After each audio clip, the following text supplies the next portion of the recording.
di Lombok Bunyamba. Halo Sobat Ali Bagus Channel, jumpa lagi dengan saya Ali. Kali ini saya mau membahas gejluk ya. Maaf nggak punya unitnya, cuma saya pernah pakai beberapa kali ya, dan bukan punya saya juga karena di sini banyak yang pakai gejluk ya, banyak pecinta gejluk di sini. Jadi sewaktu berburu bareng saya sering pakai juga seperti itu. Oke, gejluk ini adalah produk asli Indonesia ya. Kalau saya bilang sih kita harus bangga karena kita punya produk yang ya desainnya asli dari Indonesia seperti itu. Terus apakah gejluk ini bisa akurat? Kalau menurut saya, ya, asalkan dia memenuhi 3 kriteria itu, semua unit itu nggak peduli PCP, uklik, gejluk itu bisa akurat. 3 kriteria itu apa? Yang pertama, satu, larasnya yang bagus ya, kemarin sudah saya singgung ya. Suhunya suhu Raka Wijaya kemarin kan udah bilang, jantungnya unit itu ada di laras ya.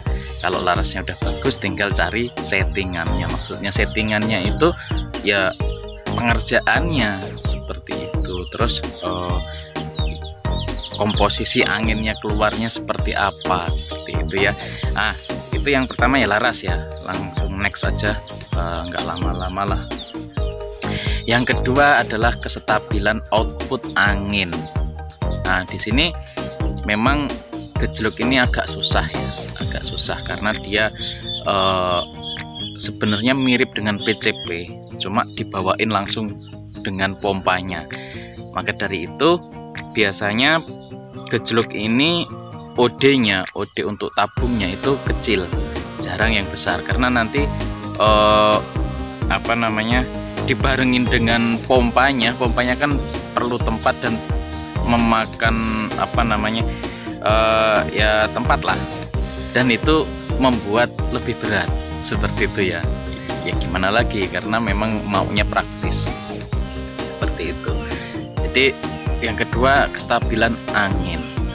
Sebenarnya bisa diakalin sih, setiap umpamanya 5 kali tembakan dipompa lagi itu pasti stabil. Tuh, kalau mau pakai gejluk seperti itu caranya ya, kalau mau anginnya stabil. Memang saya akui kekurangannya dari gejluk ini, ketika sudah lebih dari 5 kali tembakan itu sudah perkenaannya itu sudah susah untuk dihafalkan seperti itu ya, karakternya ya.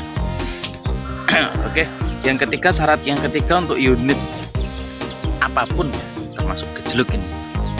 Gejluk ini kalau kita kasih kacang yang bagus ya bisa akurat juga, mendukung untuk lebih akurat seperti itu ya. Oke, kelebihannya ini gejluk ini yang paling saya rasakan adalah ketika berburu tupai itu dia bisa ya menghemat waktu daripada uklik ya. Daripada uklik ya.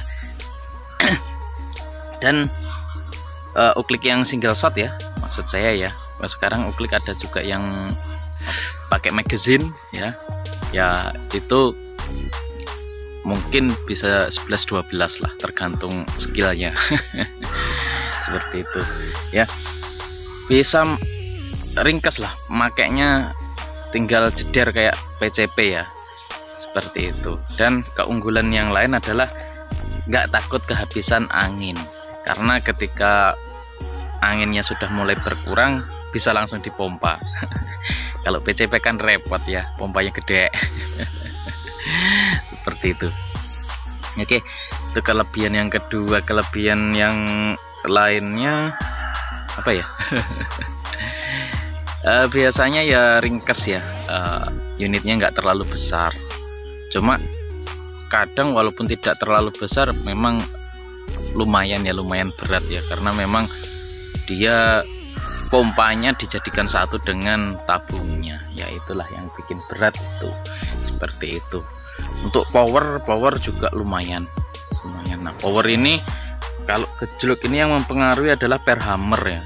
Semakin keras maka bisa semakin powernya semakin besar, seperti itu ya. Terus yang lain, biasanya gejluk ini dibagi menjadi beberapa track. Nah ini ya plus minus juga sih, kalau yang nggak biasa malah nggak bisa gunain ya. Kayak saya ini nggak biasa menggunakan beberapa track, jadi seringkali maunya pakai track 1 ternyata keceklek track 3. Susah koreksinya. Nah tapi kalau udah biasa bisa pakai track 1, terus kalau ketemu umpamanya hewan yang agak gede kasih track 3, atau agak jauh kasih track 3, seperti itu. Kalau udah biasa banget ini ya.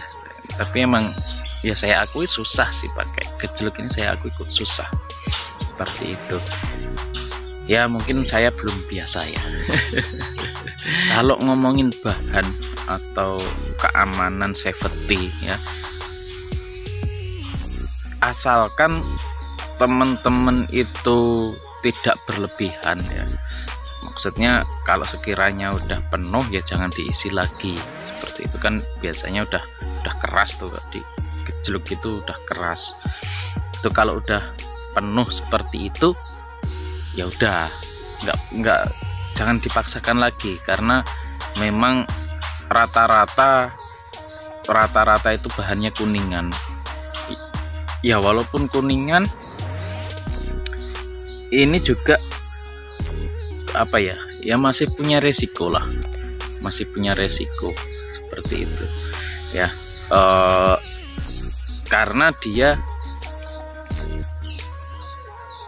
tabung penyimpanannya kecil, jadi tekanan yang didapat itu dengan pamannya 100 kali pompa itu udah gede loh, tekanannya udah padat seperti itu. Jadi kalau umpamanya dipaksakan dipompa terus ya ada kejadian.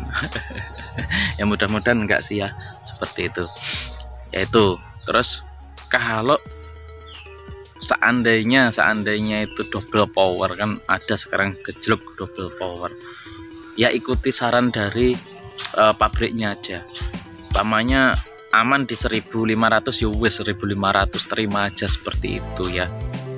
Seperti itu kan, masih bisa main track juga. Kita berburu hewan kan jarang toh 50 meter ke atas, yang sering 50 meter ke bawah ya cukup, seperti itu ya. Untuk akurasi seperti itu tadi ya, saya nggak bisa ngomong banyak lah ya. Kalau saya sih kurang cocok, sejujurnya kurang cocok pakai gejluk ini, karena susah karakternya, susah. Saya belum mampu memahami dan menghafalkan karakter dari gejluk, itu saja.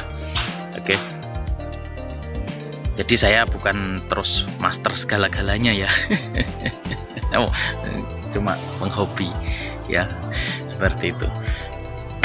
Oke, sementara itu dulu yang bisa saya sampaikan. Kalau mau tanya tentang gejluk ya monggo silahkan di kolom komentar ya. Udah cukup lama ini saya bahas malahan. Oke, terima kasih banyak. Kurang lebihnya saya mohon maaf. Sampai jumpa untuk video-video selanjutnya. Dadah.